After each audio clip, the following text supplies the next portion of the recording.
الله أكبر الله أكبر لا إله إلا الله.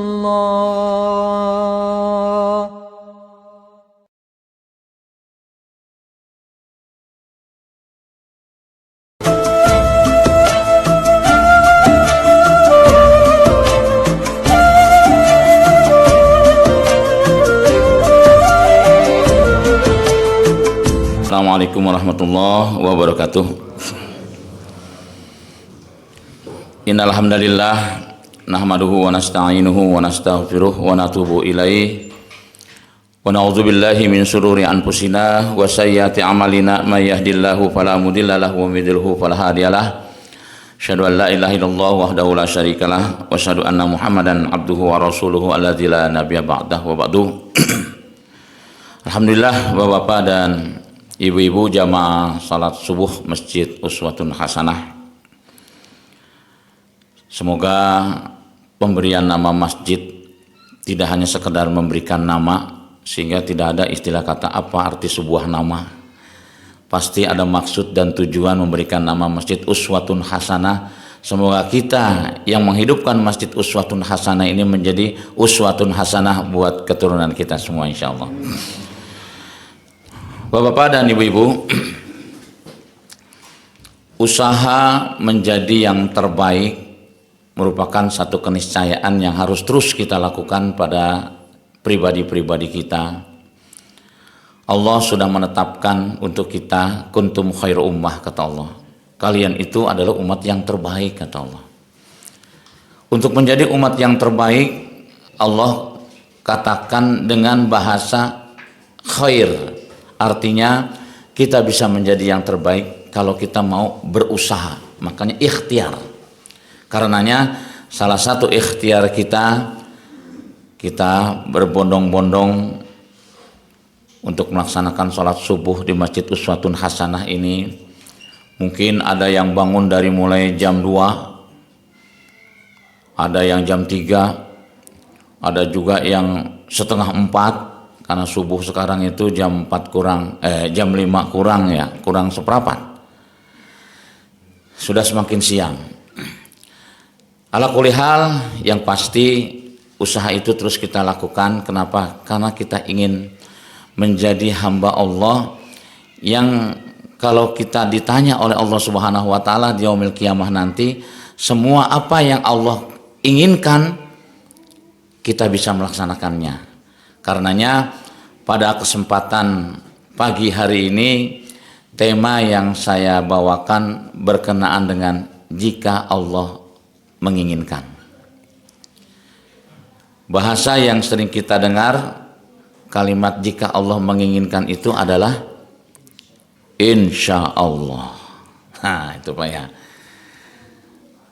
Bapak-bapak yang berbahagia, kata insya Allah ini sudah banyak yang bergeser. Padahal insya Allah itu adalah suatu kepastian. Ketika kita diundang oleh salah seorang sahabat, Pak nanti datang ya ke rumah saya, nanti sore ada acara apa Pak? Ada sedikit lah yang perlu kita obrolkan. Padahal kita tahu bahwa kita tidak bisa datang. Kalau sudah tahu kita tidak bisa datang, jangan mengatakan insya Allah. Kan sudah jelas kita tidak bisa datang. Katakan saja, aduh mohon maaf Pak, berbarengan acaranya dengan saya punya acara, sehingga saya tidak bisa memenuhi undangan Bapak. Selesai. Jangan tidak bisa datang, kita katakan insya Allah. Dan ini sudah bergeser, terutama di Tatar Sunda. Setiap ada undangan, insya Allah, padahal nggak bisa datang kan itu ya. Basa-basi, padahal kalimat insya Allah itu bukan basa-basi Pak. Adalah suatu kepastian bahwa kita pasti bisa datang kalau Allah menghendaki, kalau Allah menginginkan. Nah, ada satu kisah yang dialami oleh Rasulullah Shallallahu Alaihi Wasallam yang dikisahkan di dalam surat Al-Kahfi, Pak. Di dalam surat Al-Kahfi itu diceritakan bagaimana Rasulullah Shallallahu Alaihi Wasallam pada waktu itu diminta oleh sahabat pada malam hari, Pak. Pada malam hari Rasulullah ketika berkumpul dengan sahabat itu diminta untuk menceritakan kisah Ashabul Kahfi. Ketika Rasulullah diminta untuk menceritakan tentang kisah Ashabul Kahfi, Rasulullah mengatakan, aduh jangan sekarang, besok pagi aja. Begitu kata Rasulullah. Mungkin karena waktunya sudah terlalu malam, karena kisah Ashabul Kahfi ini kalau diceritakan jadi panjang. Maka kata Rasulullah, jangan sekarang, besok aja. Tanpa Rasulullah mengatakan insya Allah. Apa yang terjadi? Malaikat Jibril turun langsung menegur Rasulullah SAW. Kenapa dapat perintah dari Allah Subhanahu Wa Taala? Apakah Anda yakin bahwa besok bisa menceritakan kisah Ashabul Kahfi? Karena usia kan nggak ada yang tahu. Ditegur Rasulullah pada waktu itu oleh malaikat Jibril atas perintah Allah Subhanahu Wa Taala. Qul, katakan insya Allah. Begitulah yang diajarkan oleh Allah Subhanahu Wa Taala kepada kita. Rasulullah punya keyakinan besok bisa menceritakan, ya. Tapi kalau Allah izinkan, kalau tidak Allah izinkan, tidak terjadi. Nah, hal yang lain boleh jadi kita punya keinginan, Allah juga punya keinginan. Yang dalam bahasa Al-Quran itu sering disebutkan wa makaru wa makarullah. Kita punya rencana, Allah juga punya rencana. Wallahu khairul makirin, kata Allah Subhanahu Wa Taala. Rencana Allah adalah rencana yang terbaik. Kalau kita punya rencana, Allah punya rencana, ini klop nih, sama dengan rencana kita. Misal kita punya rencana ingin menyelesaikan studi S3. Nah, itu. Kemudian Allah juga punya rencana bahwa studi kita itu sama, bisa selesai di S3 itu. Pas waktunya sesuai. Selesailah kita studi S3. Kita punya rencana ingin menyelesaikan studi S3. Tapi Allah mengatakan tidak. Jadi nggak, Pak? Nggak akan jadi. Ya. Betapa banyak orang yang sudah punya rencana ingin menyelesaikan studinya, selesai SMA ingin S1, S1, S2, S2, S3. Ternyata selesai SMA nggak bisa melanjutkan lagi ke S1. Padahal sudah mempersiapkan diri, segalanya disiapkan. Tapi Allah punya rencana lain. Nah itu. Nah, termasuk di dalamnya ada orang yang sudah tekan kontrak di satu perusahaan, ya kan? Bekerja selama 10 tahun dengan take home pay-nya dijelaskan itu semua. Allah punya rencana lain. Ternyata tekan kontrak 10 tahun 3 bulan selesai. Ya, Allah punya rencana lain. Dan begitulah seterusnya. Maka oleh karenanya Bapak-bapak dan ibu-ibu yang berbahagia, pada kesempatan kali ini saya ingin mengangkat ada 2 kisah yang menarik sebenarnya, Pak. Yang pertama, kisah Ali bin Abi Thalib ketika sudah mempersiapkan diri, Pak. Sholat subuh bersama Rasulullah Shallallahu Alaihi Wasallam. Bergegas Ali bin Abi Thalib menuju masjid. Baru setengah perjalanan, Ali bin Abi Thalib melihat ada orang yang sudah tua, Pak, jalan pelan-pelan gitu, Pak. Apa yang terjadi? Karena Ali bin Abi Thalib meniru akhlak Rasulullah SAW, sehingga apa? Ali bin Abi Thalib tidak mau menyusul orang yang tua jalannya pelan-pelan. Di belakang saja dituturkan, Pak. Terus gitu. Husnuzon. Begitu sampai masjid, orang tua ini lurus, Pak, bukan ke masjid ternyata, Pak. Kebayang tuh, Pak. Udah ditungguan kan itu, Pak. Orang tua itu lurus. Merasa ada yang ngikutin, mending orang tua itu Ali ternyata menoleh orang tua itu. Begitu menoleh, ternyata dia adalah orang Yahudi, Pak, bukan Muslim. Nah, tapi Ali bin Abi Thalib husnuzon. Apa yang terjadi? Akhirnya Ali bin Abi Thalib terlambat kan sholat, Pak? Terlambat. Datang, ternyata apa yang terjadi? Ternyata jamaah dengan Rasulullah itu sudah ruku di situ. Sudah ruku, langsunglah ikut Ali bin Abi Thalib sholat bersama Rasulullah, langsung ruku Ali bin Abi Thalib. Setelah ruku, kemudian i'tidal sampai selesailah sholat. Selesai sholat, sahabat bertanya ke Rasulullah, ya Rasulullah, kenapa kok tidak seperti biasanya? Engkau rukunya lama sekali. Kalau saya hitung ruku engkau itu 2 kali lipat dari biasanya. Begitu. Salah seorang sahabat bertanya. Saya juga tidak tahu, kata Rasulullah. Ketika aku ingin bangkit dari ruku, tiba-tiba malaikat itu menahan ruku saya itu dengan sayapnya, sehingga saya tidak bisa bangkit, kata Rasulullah. Apa yang terjadi? Rasulullah menoleh. Oh, hai Ali, mungkin karena engkau ini. Apa yang terjadi pada dirimu? Karena Ali bin Abi Thalib juga nggak pernah terlambat, Pak, sholatnya. Kali itu terlambat. Apa yang terjadi engkau terlambat sholat itu? Wahai Rasulullah, aku sudah bergegas menuju masjid. Di tengah perjalanan tiba-tiba ada orang yang tua, jalannya lambat. Aku ikutin Rasulullah. Saya pikir begitu sampai masjid orang itu masuk masjid, ternyata langsung, dan dia menoleh, oh ternyata dia adalah orang Yahudi. Begitu tinggi akhlak Ali bin Abi Thalib, maka dipuji oleh Rasulullah SAW. Oh, rupanya itu yang terjadi pada diri saya.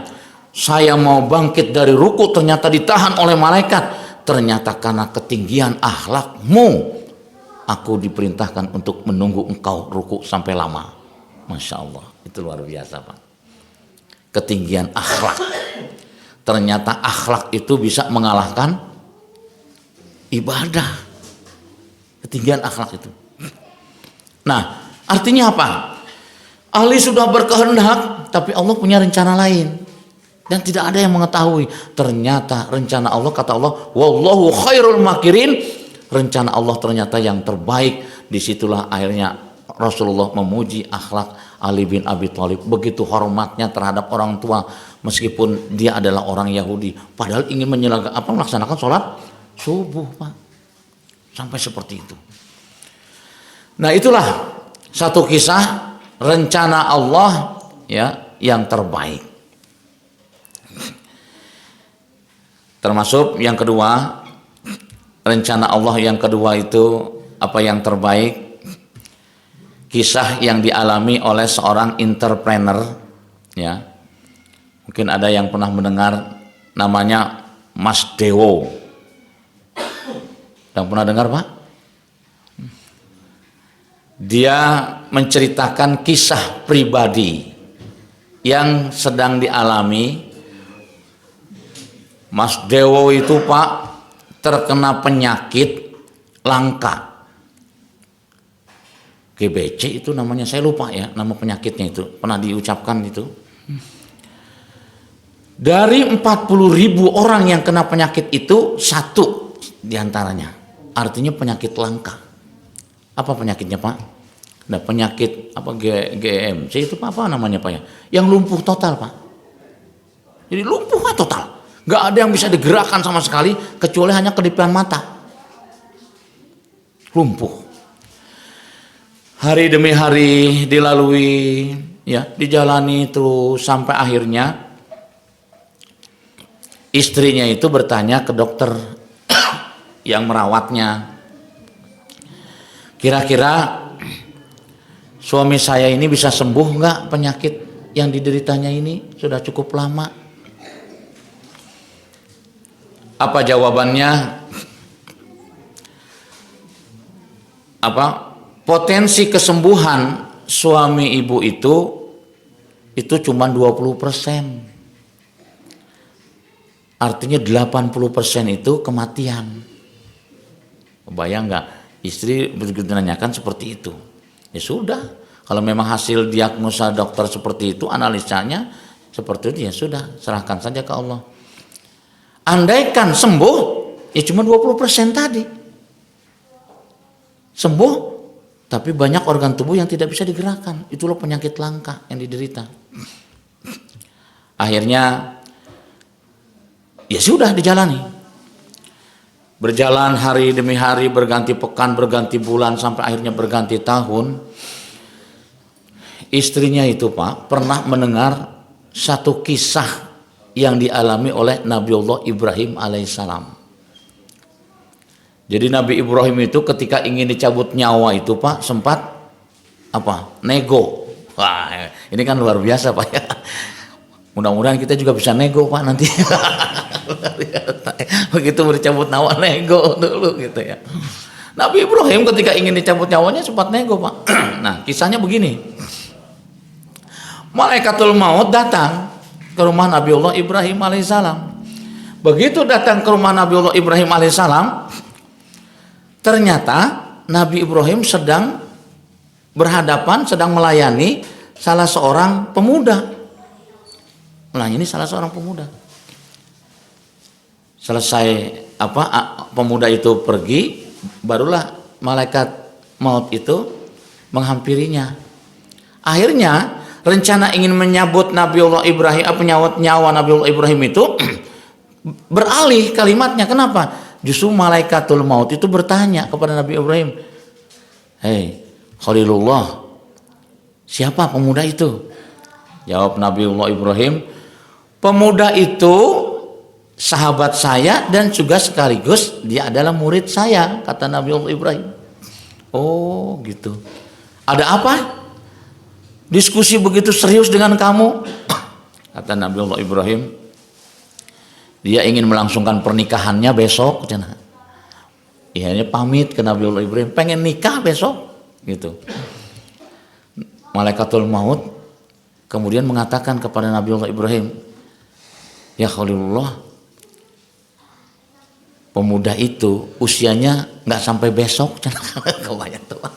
Pemuda itu usianya nggak sampai besok. Oh gitu. Ada satu keinginan ingin menyampaikan ke pemuda itu, kalau bisa jangan besok nikahnya, malam ini aja kan gitu ya. Rencana Nabi Ibrahim begitu. Tapi apa yang terjadi? Kan usia urusan Allah, kata Nabi Ibrahim, nggak usah disampaikan, biarin aja lah, kan begitu. Sudah. Nah, setelah itu malaikat langsung pulang Pak, nggak jadi rencana mau menanyakan ke Nabi Ibrahim, langsung pulang berangkat malaikatul maut itu. Satu keinginan terbesit pada diri Nabi Ibrahim ingin menyampaikan ke pemuda itu, tapi satu sisi yang lain, tapi itu kan usia urusan Allah Subhanahu Wa Taala, ya sudahlah biarkan saja. Nah, apa yang terjadi? Si pemuda itu Pak, setelah ada rencana besok pengen nikah, setelah pulang dari Nabi Ibrahim itu rumahnya dia berniat sebelum akad nikah itu menginfakkan hartanya sebanyak 7 dirham. 1 dirham berapa Pak? Apa? Saya pernah lihat di internet gitu, saya pengen tahu 1 dirham berapa. 1 dirham itu 9.900 Pak, hampir 10.000. Oh, 1 dirham begitu. Berarti kalau 7 dirham berapa? 70 ribu gitu Pak? 70 ribu. Jadi mau infakkan harta, katakan 70 ribu. Jadi malam itu dia infak ke panti yatim itu, semoga pernikahan saya berjalan lancar. Diinfakkan Pak. Setelah diinfakkan, apa yang terjadi? Keesokan harinya pemuda itu melangsungkan pernikahan.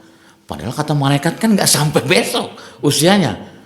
Terus berjalan, hari berganti pekan, berganti tahun, tidak terasa. Ternyata usia anak muda itu yang dikatakan nggak sampai besok sudah mencapai 70 tahun Pak pernikahannya itu. Nabi Ibrahim bertanya-tanya, kenapa malaikatul maut bohong gitu ya. Katanya nggak sampai besok, ternyata sudah sampai 70 tahun. Masya Allah, ini luar biasa. Akhirnya apa? Berusaha Nabi Allah Ibrahim pengen bertanya ke malaikatul maut. Apa alasannya? Kok janji bilangnya nggak sampai besok usianya, ternyata sampai 70 tahun.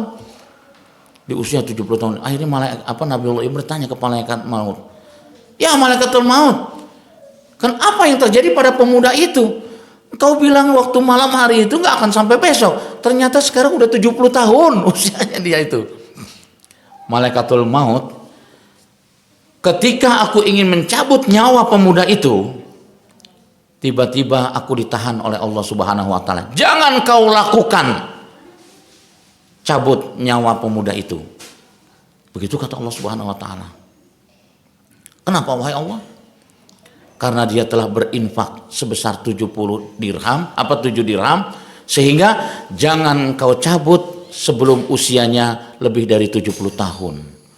Karena 1 dirham itu dihitung 10 tahun, Pak. Masya Allah, itu luar biasa ini, Pak ya. Nah ini Pak, bisa ada yang pengen usianya nambah 70 tahun Pak. Infak Pak, nah itu 7 dirham. Nah substansi dari kisah itu ya sebenarnya adalah tadi, kalau Allah menghendaki tidak ada yang bisa menghalang-halangi. Disitulah pentingnya semua aktivitas yang kita lakukan itu harus sinkron dengan izin Allah. Allah kehendaki, nggak bisa dengan serta merta. Sampai malaikat pun yang rencana ingin mencabut nyawa itu kan ya, ketika Allah tidak izin, jangan, tidak.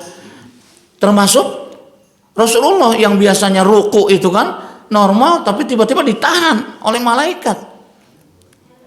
Ketika Allah kehendaki, itulah yang terjadi. Artinya apa?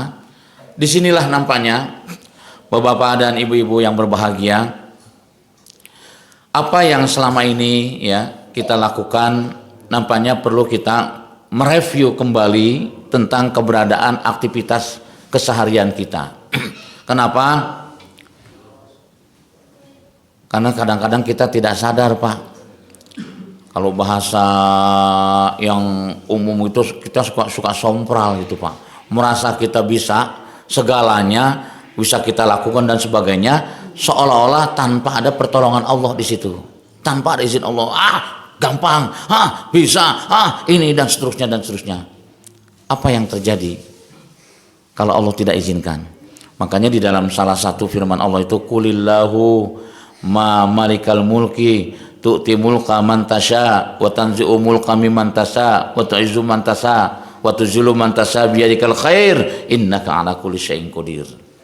Ya kalau Allah sudah menghendaki, nggak ada yang bisa menghalangi, kan begitu. Ketika Allah menahan, tidak ada yang bisa memaksakan, dan begitulah kehendak Allah Subhanahu Wa Taala. Nah, hal yang lain tentunya, bapak-bapak dan ibu-ibu, ada yang pernah mendengar kisah Nabi Sulaiman. Nabi Sulaiman kan raja Pak ya, raja. Menguasai seluruh makhluk Allah, dikuasai oleh raja Nabi Sulaiman itu. Berapa istri Nabi Sulaiman Pak? Ya? Di dalam ya kisah ini terjadi perbedaan pendapat di kalangan para ulama tentang istrinya Nabi Sulaiman ya. Hampir mirip dengan saudaranya Nabi Sulaiman, istrinya itu. Bapaknya bukan saudaranya ya, Nabi Daud. Berapa? 100.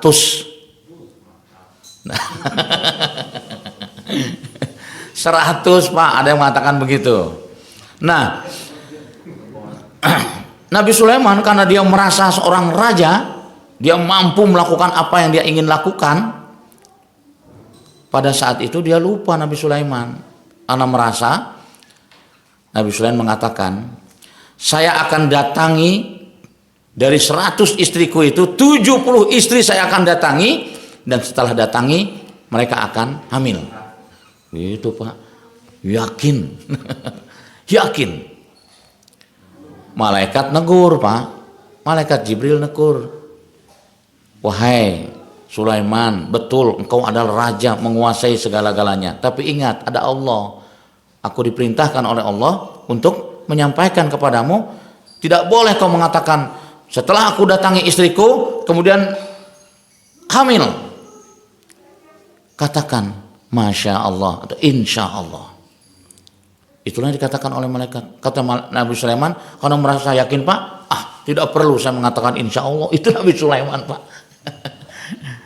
Sudah ditegur oleh malaikat, tetap aja gitu, nggak perlu. Pokoknya yakin saya setelah saya datangi hamil. Apa yang terjadi Pak? Setelah didatangi, ternyata tidak ada satu istri yang 70 didatangi itu hamil. Ada satu hamil tapi nggak jelas Pak, antara hamil dengan tidak hamil. Satu orang itu. Itu dalam kisahnya dijelaskan apa Rasulullah menceritakan tentang kisah Nabi Sulaiman seperti itu. Jadi memang kembali lagi segala sesuatu itu tidak pernah luput dari biiznillah, izin Allah Subhanahu wa taala. Sampai di dalam surat An-Nahl disebutkan daun sekalipun dia sudah kering, kalau belum ada izin Allah Subhanahu wa taala dia tidak akan jatuh, nggak akan jatuh. Coba saja perhatikan Pak, banyak daun-daun yang sudah kering itu di pohon, tapi kok nggak jatuh-jatuh, malah daun yang masih seger jatuh, kan gitu. Dan itulah suatu gambaran di mana manusia itu tidak pernah luput dari kekuasaan Allah Subhanahu wa taala. Ketika kita punya sesuatu atau keinginan, maka tadi sesuaikan dengan keinginan Allah Subhanahu wa taala, dan kita tahu kalimat insya Allah yang sudah bergeser sekarang ini, maka kita harus kembalikan. Ya, kita harus kembalikan kalimat insya Allah ini. Kita yang sebentar-sebentar besok bisa datangnya, bisa kumpul, bisa insya Allah itu Pak ya. Padahal kita sudah tahu ada rencana ini, ya insya Allah dulu, yang penting insya Allah dulu, yang penting insya Allah dulu, nggak boleh. Kenapa? Karena kata insya Allah itu adalah suatu kepastian bahwa kita bisa datang, bahasanya adalah insya Allah ketika Allah izinkan. Tapi kalau kita sudah jelas tidak bisa hadir, atau kita ragu antara bisa hadir atau tidak bisa hadir, itu tidak boleh juga mengatakan insya Allah. Katakan keraguan itu, sebenarnya saya juga punya acara yang sama, ya kan? Kalau seandainya saya bisa hadir, nanti saya hadir, kan begitu. Jadi ketika ada keraguan pun, itu kita tidak boleh menggunakan kata insya Allah. Kenapa? Sekali lagi, kata insya Allah adalah satu kepastian bahwa saya bisa datang menggunakan insya Allah. Dan tidak juga kita boleh seperti Nabi Sulaiman tadi atau Rasulullah yang ditegur ya oleh Allah Subhanahu wa taala, ingin bercerita besok pagi kisah Ashabul Kahfi, saya besok akan ceritakan, tanpa mengatakan insya Allah. Jangankan berwaktu lama, ya waktu singkat saja Rasulullah pada malam ke pagi hari saja sudah diajarkan seperti itu. Atau jangankan itu, misalnya bisa kita bayangkan apapun bisa terjadi.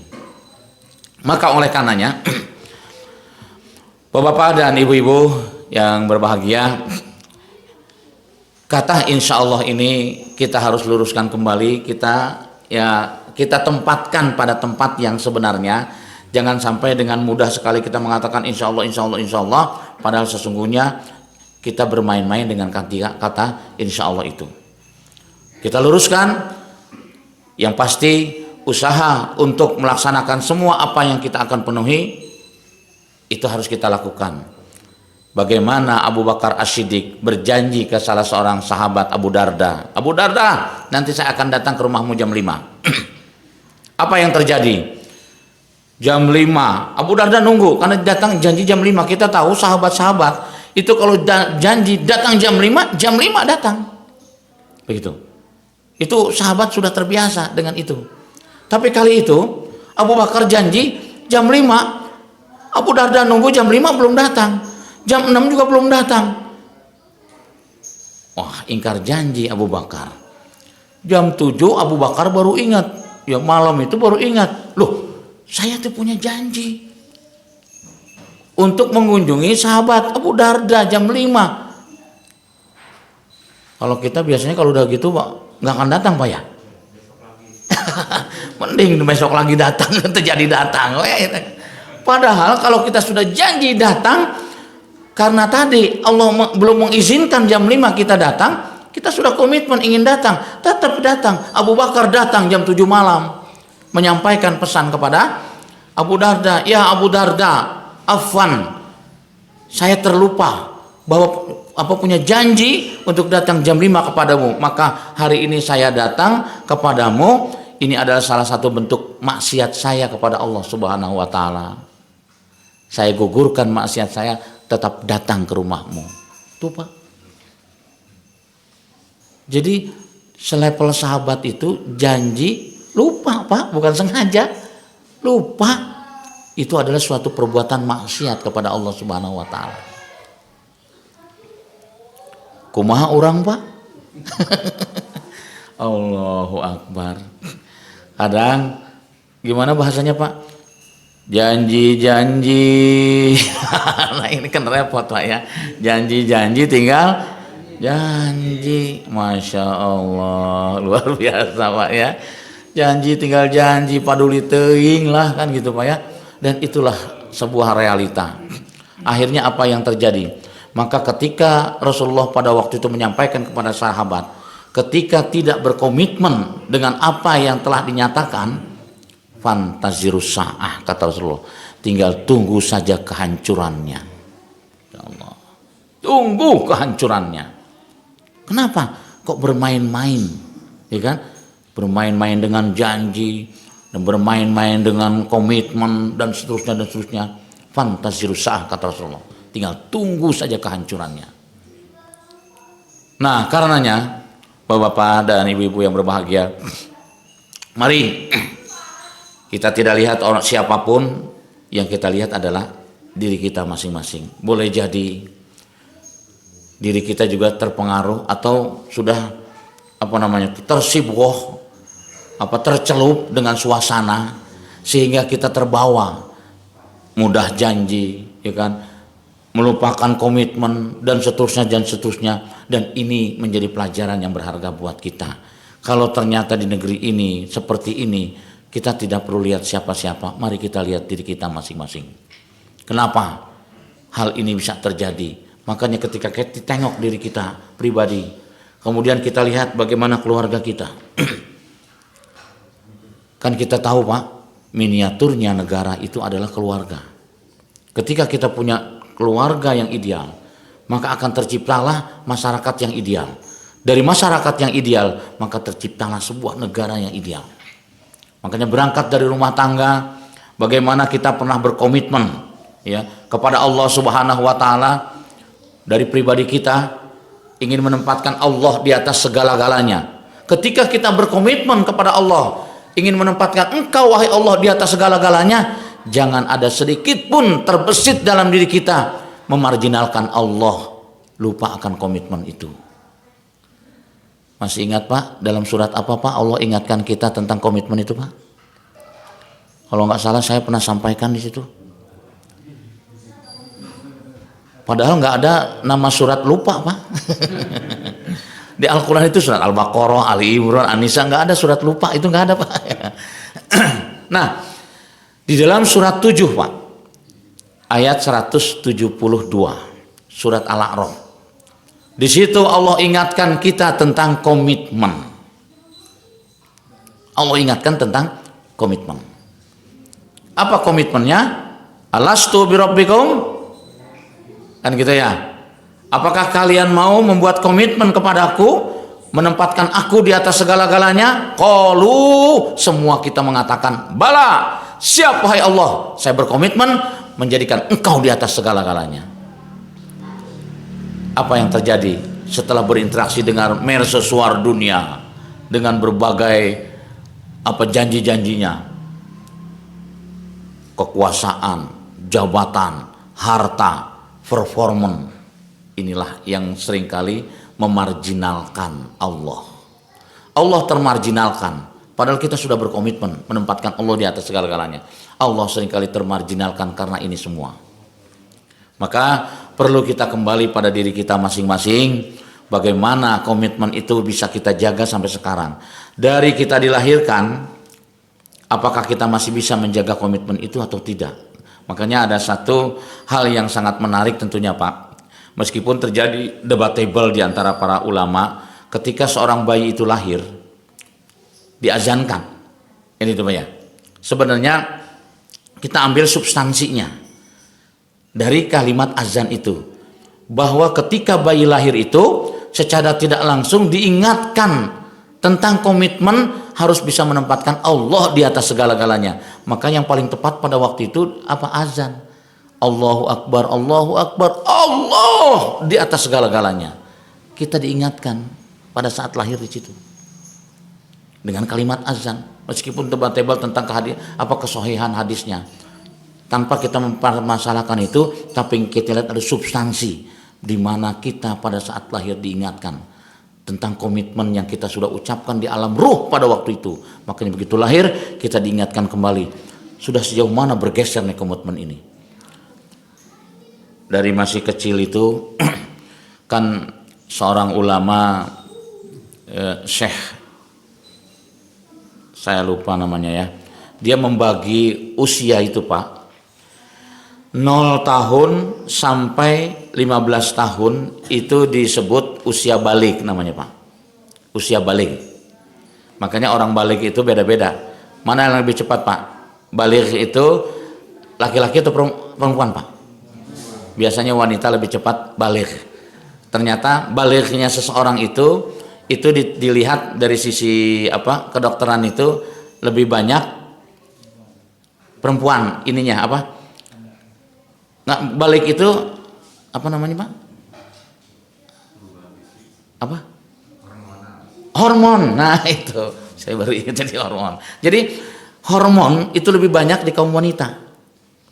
Makanya wanita itu lebih cepat baliknya dibandingkan dengan laki-laki. Laki-laki 15 tahun ya cebalik we.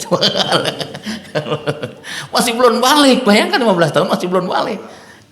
Nah makanya ulama itu menyimpulkan paling telat itu 15 tahun sudah harus balik laki-laki itu. Nah di situ.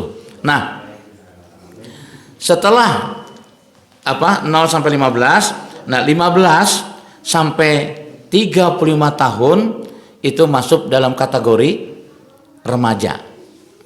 Itu masuk dalam kategori remaja Pak. Bayangkan remaja itu atau muda disebutnya gitu. Jadi 15 sampai 35 tahun itu pemuda disebutnya Pak. Nah itu pemuda. Nah kemudian 35 sampai 50 tahun ini masuknya dewasa. Itu. Jadi 35 sampai 50 tahun itu masuknya kategori dewasa. Kalau ada orang yang sudah 50 tahun masih belum dewasa, berarti ada apa-apanya itu Pak. Udah 50 tahun can dewasa wae itu. Masih bebudakeun kene misalnya Pak ya. Udah 50 tahun padahal itu udah kategori paling telat, itu kategori dewasa itu 50 tahun Pak. 35 sampai 50 tahun. Nah, 50 tahun ke 70 tahun itu baru disebut tua Pak. Jadi yang usianya masih di bawah 50 tahun itu belum tua Pak. Ya belum tua Pak, itu masih dewasa. Tua itu sampai 70 tahun disebut tua. Jadi 50 ke atas itu sudah tua. Nah Pak Saipudin udah berapa tahun itu, udah tua belum? Masih remaja ya.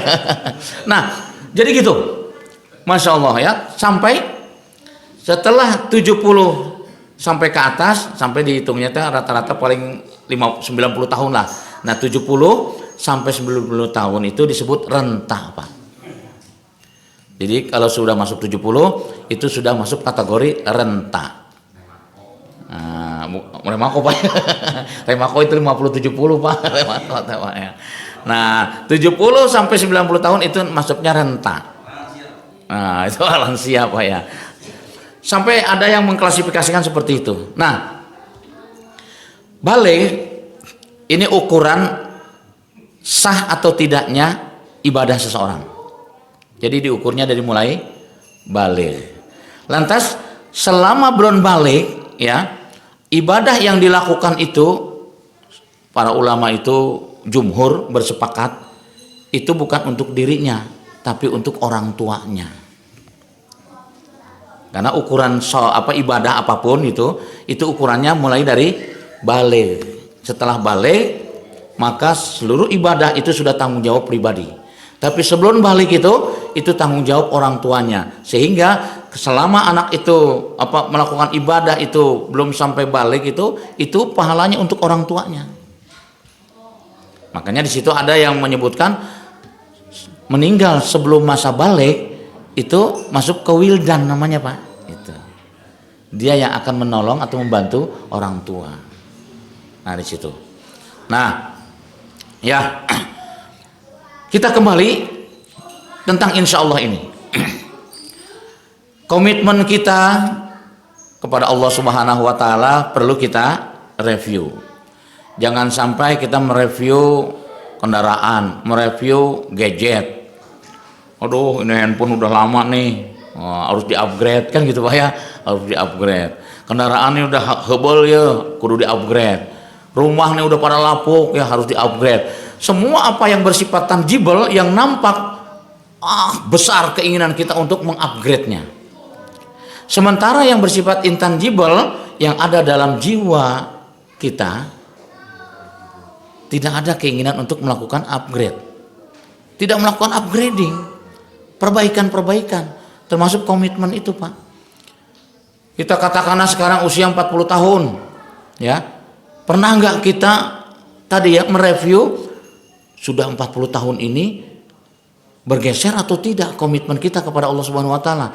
Sudah 40 tahun ini saya masih tetap menempatkan Allah di atas segala-galanya. Sudah 40 tahun tapi ternyata komitmen Allah masih belum utuh. Kadang-kadang komitmen, kadang-kadang tidak. Misalnya kan gitu ya. Disitulah perlu kita upgrade komitmen kita kembali. Jangan sampai sisa usia kita tidak ada yang kita torehkan sesuatu yang terbaik.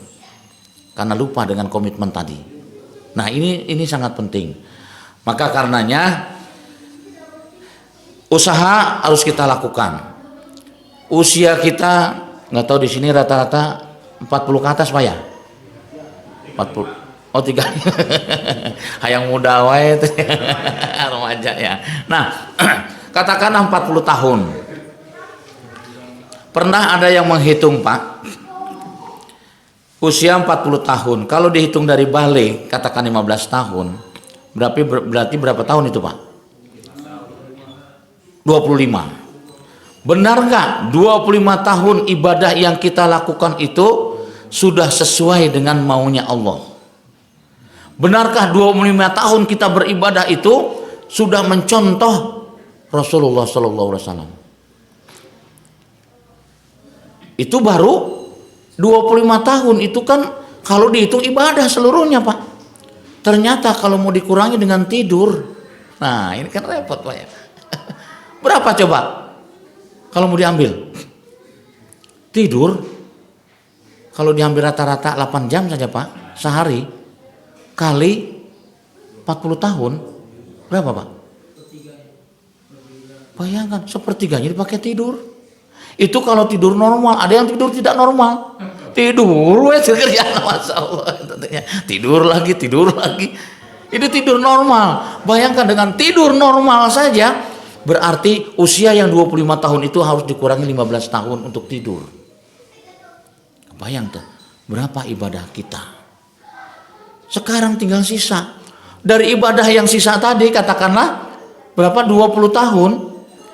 20 tahun ibadah kita, berapa yang sesuai dengan yang Allah inginkan dan yang Rasulullah contohkan, semakin berkurang lagi.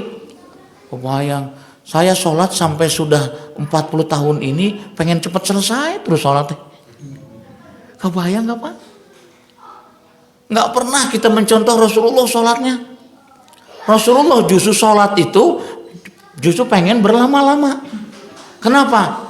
Sebagaimana statement yang disampaikan oleh Rasulullah SAW bahwa as-salatu mi'rajul mu'minin, bahwa salat yang kita lakukan itu sesungguhnya pertemuan antara kita dengan Allah Subhanahu wa Ta'ala. Kalau Rasulullah pernah bertemu dengan Allah langsung melalui suatu peristiwa Isra Mi'raj, dan salat ternyata oleh-olehnya, dan dengan salat itulah sesungguhnya kita sedang mi'raj kepada Allah Subhanahu wa Ta'ala. Berapa salat kita? Apa mi'raj kita dengan Allah Subhanahu wa Ta'ala Pak? Yang namanya bertemu dengan Allah Pak, kalau kita ibaratkan kita sedang berhadapan dengan seorang presiden Pak, sampai mau ngegaruk juga ditahan itu. Kenapa sampai seperti itu? Kita tahan, ingin beresin pakaian dan sebagainya, kan nggak enak di depan presiden misalnya Pak ya, sampai kita tahan gitu. Bayangkan kita di depan Allah Subhanahu wa taala. Nggak serius. Ya, di depan Allah kita nggak serius. Kebayang Pak? Padahal Allah sudah berada di hadapan kita, menyaksikan apa yang kita lakukan. Allahu Akbar. Pikiran kemana-mana. Kebayang Pak ya? Allah perhatikan kita. Kenapa ini orang kok sholatnya seperti ini terus? Padahal usianya udah 40 tahun. 45, 50, 60. Kenapa orang ini kok nggak pernah serius ibadah sholatnya? Ini soal ibadah yang harian Pak ya. Belum lagi yang lain. Misalnya apa? Infak, zakat misalnya Pak ya. Masya Allah. Sampai-sampai di dalam Al-Quranul Karim, dalam surat Al-Munafiqun Pak ya, ketika malaikatul maut ingin mencabut nyawa seorang itu, maka orang itu, nah tadi Pak, karena lihat kisah Nabiullah Ibrahim, nego, itu dalam surat Al-Munafiqun dijelaskan begitu. Pemuda yang seseorang yang ingin dicabut nyawanya itu dia nego ke Allah Subhanahu wa taala, ya Allah, jangan engkau cabut nyawa saya sekarang, izinkan sebentar saja saya ingin berinfak. Itu bisa dilihat dalam surat Al-Munafiqun. Dari mulai ayat 9, 10, 11. Karena Al-Munafiqun sampai ayat 11. Itu di ayat 10-nya bagaimana seseorang itu ketika ingin dicabut nyawa minta ditangguhkan sebentar saja untuk berinfak. Bisa kita bayangkan Pak. Artinya apa? Bisa dibayangkan betapa banyaknya manusia-manusia yang menyesali diri ketika malaikatul maut sudah ada di hadapannya. Malaikat jangan dulu sekarang deh. Dan sholat masih belum serius. Kira-kira malaikat akan nangguhkan nggak Pak? Malaikat itu akan menyampaikan firman Allah Subhanahu wa taala. Likulli ummatin ajal. Pak, Bu, ajal yang telah ditentukan oleh Allah itu sudah sampai. Semua manusia itu sudah ditentukan oleh Allah Subhanahu wa taala.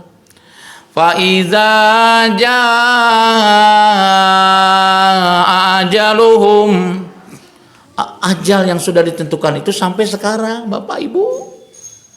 La yastakhiruna sa'ah wa la yastaqdimun. Disitulah penyesalan terjadi.